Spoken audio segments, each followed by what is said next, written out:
সময় হয়ে গেছে, তো এখন একটু আমরা অল্প সময় বক্তব্য শেষ করতে পারলে সাংবাদিকরা যে কিছু নিউজ ধরাতে পারবে আমাদের অবশ্যই। আমি কিন্তু এখানে বসে থাকা অবস্থায় বলেছিলাম প্রোগ্রাম 6:45-র মধ্যে শেষ করবেন। এইখানে যে সাংবাদিকরা আমার একটা নিউজ পৌঁছানোর জন্য ওনাদেরও তো অফিসে যেয়ে পৌঁছাতে হবে, তো বিকালের প্রোগ্রাম মাস্ট বি 6টার আগে শেষ করার একটা রোড ম্যাপ আপনাদের যারা প্রোগ্রাম করবেন পরবর্তীতে রাখবেন, 5:30 টু 6:45-র মধ্যে নিয়েও শেষ করার। তো যাই হোক, আজকে আমরা বাংলাদেশের সাথে, বিশেষ করে ভারত সরকারের সাথে বাংলাদেশের বর্তমান এই বিনা ভোটের সরকার একের পর এক ধারাবাহিকভাবে গত 16 বছর ধরে যে অসম চুক্তিগুলো করছে জনগণের মতের বিরুদ্ধে গিয়ে, দেশের স্বার্থের বিরুদ্ধে গিয়ে, এমনকি দেশের স্বাধীনতা সার্বভৌমত্বকে হুমকিতে ফেলে আমরা সেই অসম চুক্তি বাতিলের দাবিতে এবং আজিজ বেনজিরদের মতো কুলাঙ্গারদেরকে গ্রেপ্তারের দাবিতে আজকে ঢাকা মহানগর দক্ষিণ এই প্রোগ্রামের আয়োজন করেছে।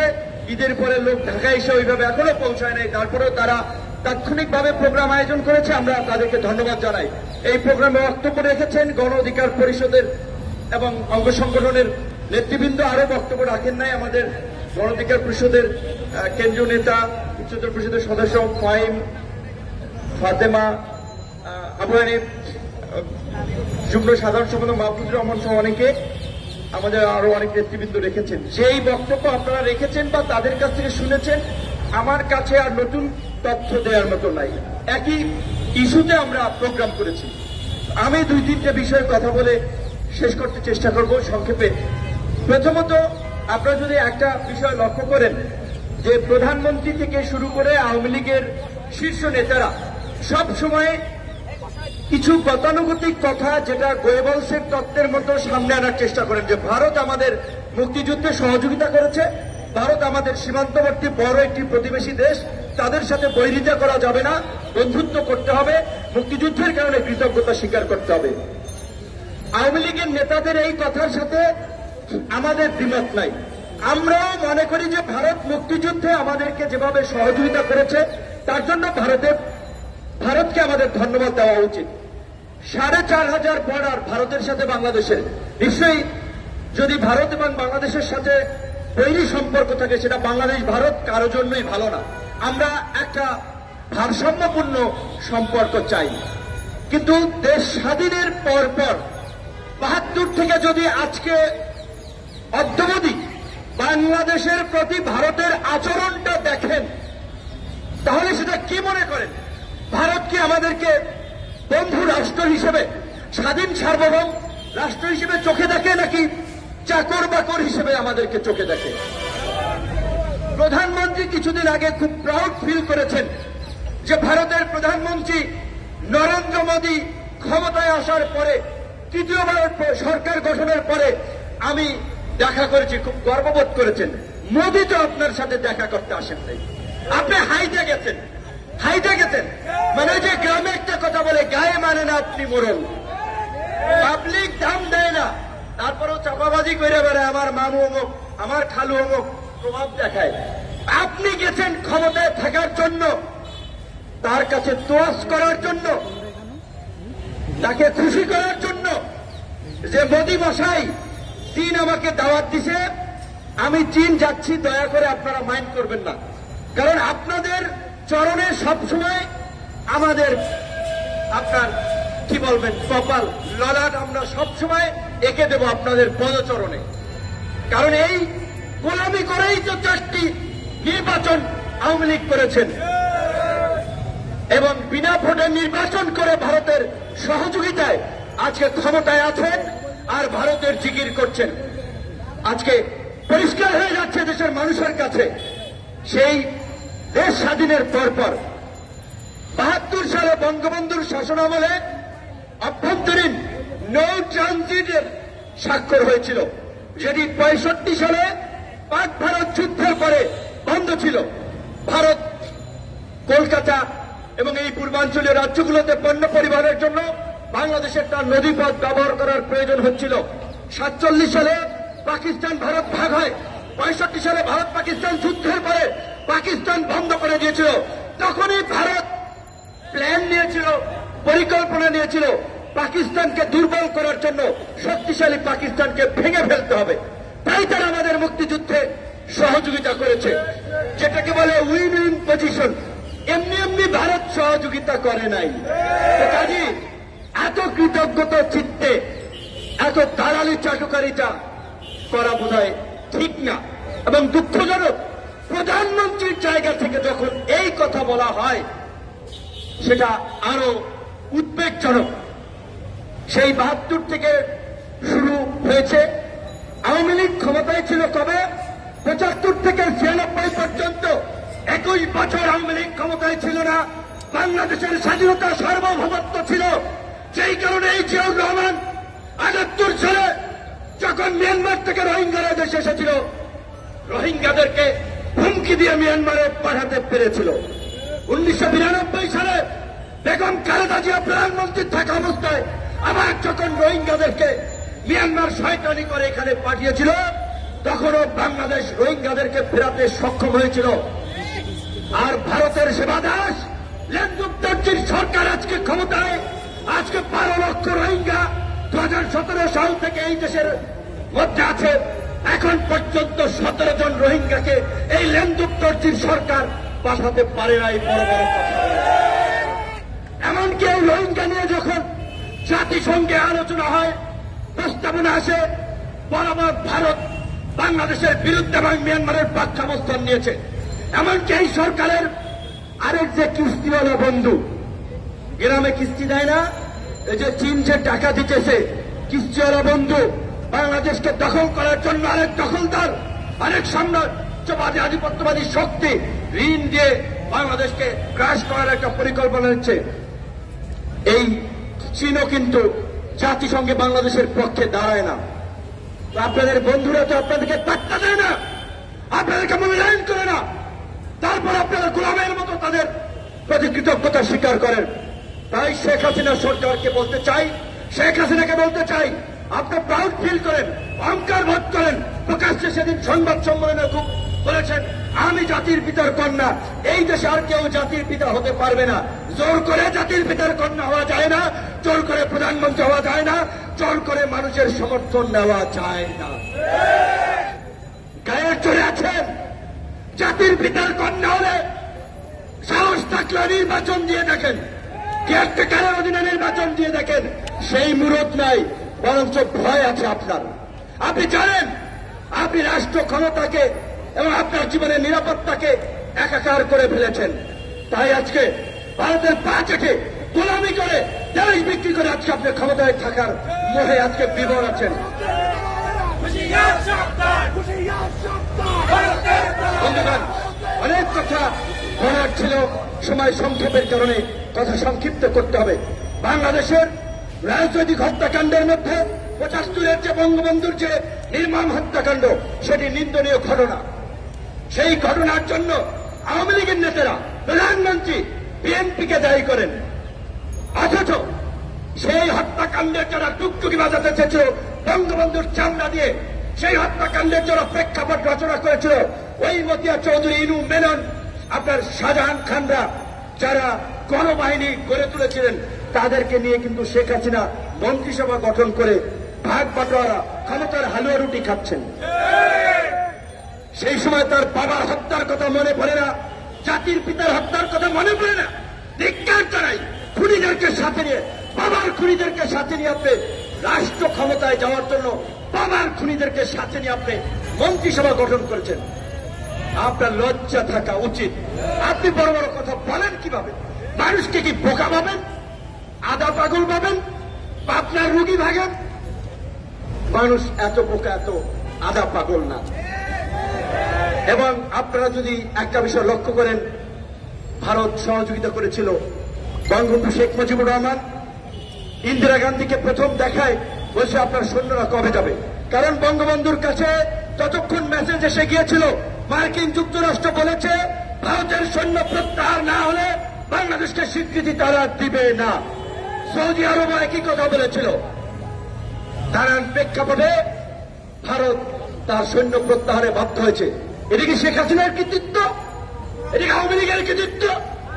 এটা আন্তর্জাতিক জিও পলিটিক্সের প্রভাব এবং বাংলাদেশের দৃঢ় অবস্থান, মুক্তিযোদ্ধাদের কৃতিত্ব। মুক্তিযুদ্ধ যেভাবে বলা হচ্ছে বঙ্গবন্ধুর ডাকেই মুক্তিযুদ্ধ হয়েছে, বঙ্গবন্ধুই যুদ্ধ করেছেন। বঙ্গবন্ধু তো 25 মার্চের পরে পাকিস্তানের কারাগারে বন্দী ছিলেন। সেই মুক্তিযুদ্ধ কারা পরিচালনা করেছে? এইখানে যারা অস্থায়ী সরকার গঠন করেছেন, জাতীয় নেতৃবৃন্দ, সব মিলে একটা ভালো মুক্তিযুদ্ধ তারা পরিচালনা করেছেন। এই দেশের ওই রিক্সাওয়ালা কৃষক, গামছা মাথায় দেওয়া শ্রমিক, আপনার লুঙ্গি কাঁচা দেওয়া সাধারণ মানুষ, তারা কাঁধে কাঁধ মিলিয়ে মুক্তিযুদ্ধ করেছিল। আমরা দেশ স্বাধীন রাষ্ট্র পেয়েছি। মুক্তিযুদ্ধ আওয়ামী লীগের কৃতিত্ব নয়, বরঞ্চ ইতিহাসের বাস্তবতা হচ্ছে আওয়ামী লীগের অনেক নেতাই বলে কলকাতায় সিনেমা দেখতে গিয়েছেন, তাস খেলছেন মুক্তিযুদ্ধের সময়, আর মুক্তিযোদ্ধারা মুক্তিযুদ্ধ করছেন। এমনকি যখন মুক্তিযুদ্ধের সময় পাকিস্তানি হানাদার বাহিনী সারেন্ডার করে বাংলাদেশের সশস্ত্র বাহিনীর সর্বাধিনায়ক এমএজি ওসমানী যখন হেলিকপ্টারে করে ওই আপনার সারেন্ডার সমাবেশে উপস্থিত হতে চেয়েছিল, তখন তার হেলিকপ্টারে গুলি করা হয়েছিল। সেই হেলিকপ্টারে ছিলেন ডাক্তার জাফরুল্লাহ চৌধুরী। আপনাদের মনে আছে থাকতে তিনি অনেক কথা বলেছেন। তিনি বলেছিলেন ভারত হচ্ছে এশিয়ার ইসরায়েল। আজকে পরিষ্কার, আজকে আওয়ামী লীগ ফিলিস্তিনের জন্য মায়া কান্না করে আর ভারতের গোলামি করে, ভারতকে এই দেশ শুষে নেওয়ার জন্য আমাদের সুযোগ সুবিধা দিচ্ছে। সেই টাকায় ফেলে ফুপে উঠে ভারত ইসরায়েলে গোলা বারুদ পাঠাচ্ছে, অস্ত্র পাঠাচ্ছে ওই বাইতুল মুকাদ্দাসকে ধ্বংস করার জন্য, আমাদের নিরীহ নির্যাতিত ফিলিস্তিনি ভাই বোনদেরকে ধ্বংস করার জন্য। এই হচ্ছে আওয়ামী লীগের চরিত্র। সেদিন 25শে জুন আমেরিকান এম্বাসির স্বাধীনতা দিবসের প্রোগ্রাম হোটেল লা মেরিডিয়ানে আমি গিয়েছিলাম, আমন্ত্রিত ছিলাম। জাতীয় নেতৃবৃন্দ অনেকে আমন্ত্রিত ছিল। বাংলাদেশের পক্ষে অফিসিয়ালি হাসান মাহমুদ সেখানে বক্তব্য রেখেছিলেন, পররাষ্ট্রমন্ত্রী। তিনি বলেছিলেন যে আমরা ফিলিস্তিনের শান্তি ফিরিয়ে আনতে চাই, হত্যাযজ্ঞ বন্ধ করতে চাই মার্কিন যুক্তরাষ্ট্রের সাথে থেকে। যেখানে মার্কিন যুক্তরাষ্ট্র আপনার মধ্যপ্রাচ্যে মাতব্বরি করার জন্য ইসরায়েলকে সব ধরনের প্যাট্রোনাইজ করছে, সেখানে তারা আমেরিকার সাথে মিলে নাকি ওইখানে বন্ধ করবে। ভারতামি, ভণ্ডামি।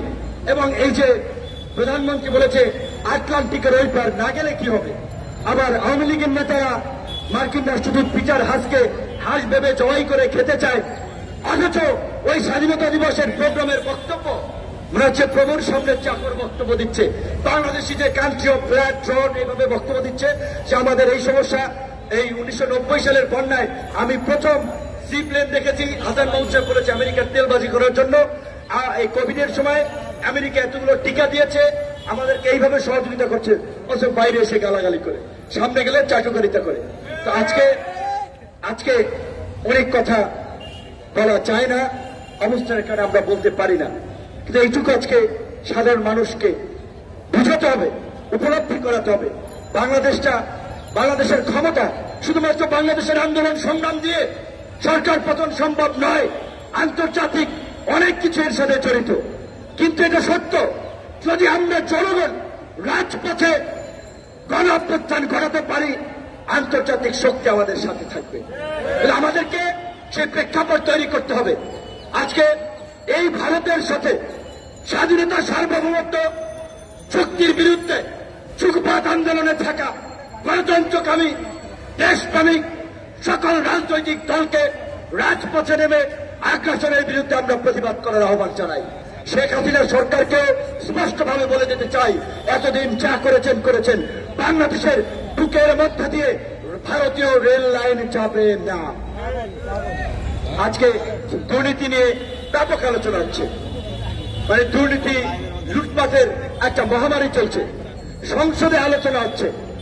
এখন সংসদের আলোচনা শুনে আপনি কি বলবেন? গ্রামে বলে জাঞ্জরে কয় শুয়ের গোয়া টেরা, মানে শুয়ের পেছনে একটা ছোট ছিদ্র থাকে, আর যে মুড়ি বাজে বালু যে আপনার ঝাঁঝর যেটা বলে, এটা তো পুরোটাই একেবারে ছিদ্র। তো এই ঝাঁঝর নাকি শুইকে বলে যে তোমার পেছনে একটা স্যাদা আছে, ছিদ্র আছে। আজকে পার্লামেন্টে বিনা ভোটের এমপি চোর, ডাকাত, মাফিয়া, লুটেরা, ভারতীয় তাবেদার, ওরা একজনে আরেকজনে বলছে যে এইভাবে দেশ চলতে পারে না, আমাদের দুর্নীতি খতিয়ে দেখতে হবে। অথচ আমরা দেখছি সবচেয়ে বড় চোর হচ্ছে ওই পার্লামেন্টের বিনা ভোটের এমপিরা।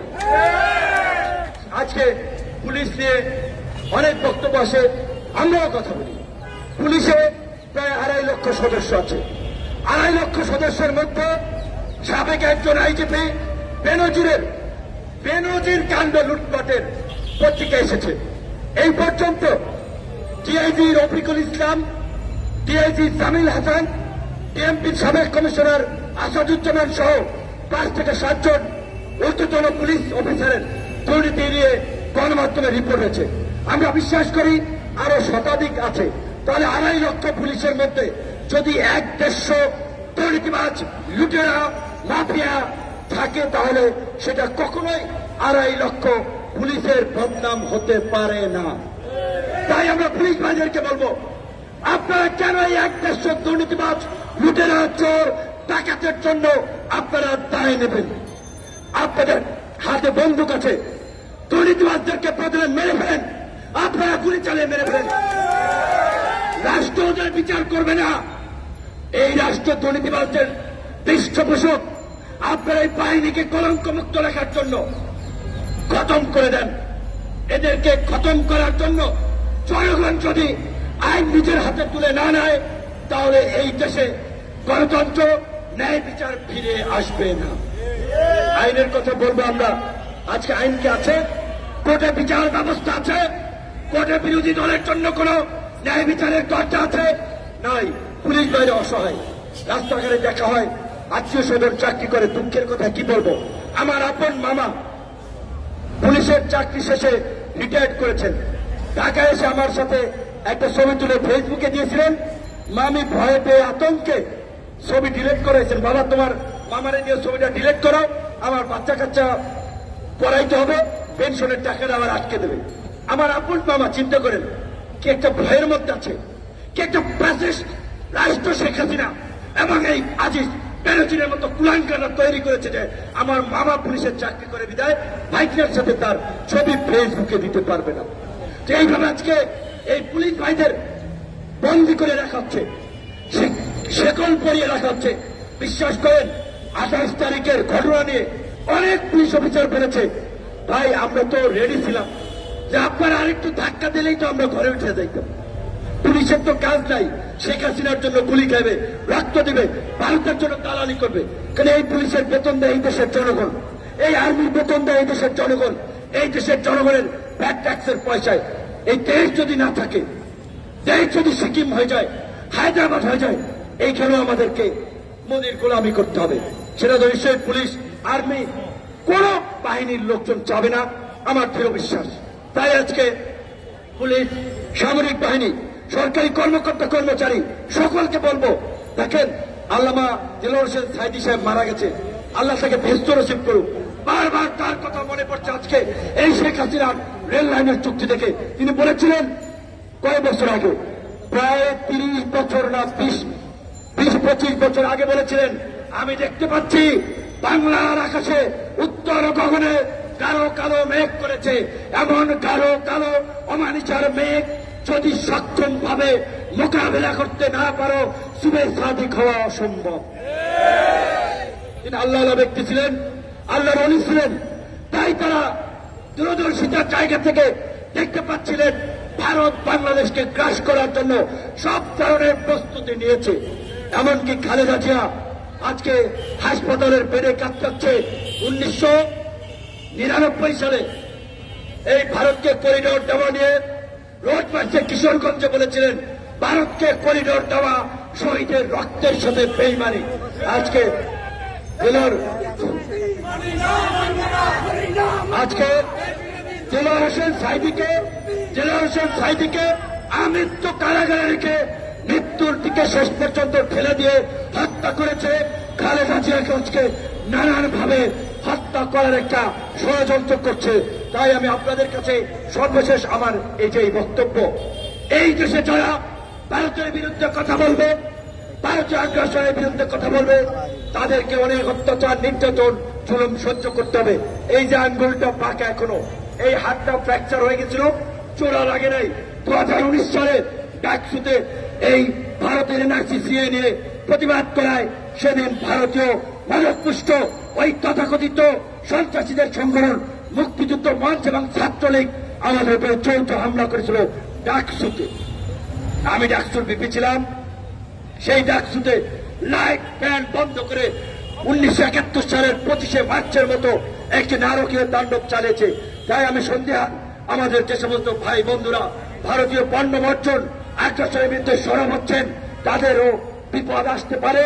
আপনাদের প্রতি আমার এটাই অনুরোধ, কারো বিপদ আসলে তার পাশে থাকবেন। কেউ নিখোঁজ হলে সরাসরি ভারতীয় এমবেসি ঘেরাও করে এমবেসিতে গিয়ে খোঁজ দিবেন ও এমবেসির মধ্যে আছে কিনা।